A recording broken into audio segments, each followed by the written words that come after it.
An old friend of mine from way back. This is a miter knife. It's a Lion number 4, made in Shelton, Connecticut. I've had it for 50 years at least. And this thing is very sharp. It cuts with a blade that goes back and forth. You can set the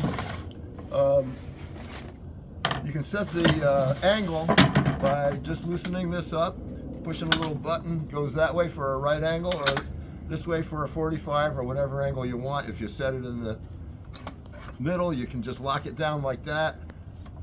Never hurts to put a little WD-40 on everything. I've had this thing for 50 years at least, and this is the first time I've cleaned it up before John here, who's taking the video, decided that he wanted to have one, and he's in love with it already because he had one years ago while he was a union carpenter, just like I was in Connecticut, but he was a union carpenter in Ohio.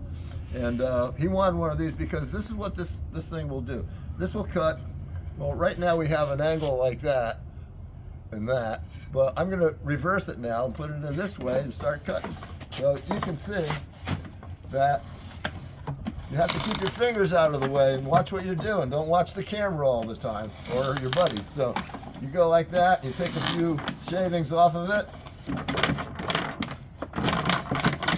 Took too big of a chunk that time, but this will cut a 2x4, and it'll cut a 1x4.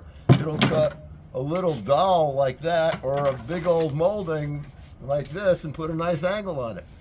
If you ever have a chance to get your hands on one, it's well worth the $85 that John just paid for, because you can't find them like this anymore unless they're made in China.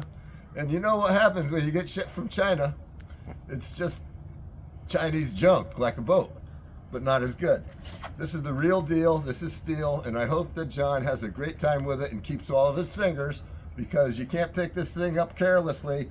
People who have picked this, not this one in particular, but I used to hear that people who would pick it up in the wrong area would lift, and it would cut their fingers right off like that. That's how damn sharp it is. That's my video. I'm Steve Ivan. I hope you enjoyed it.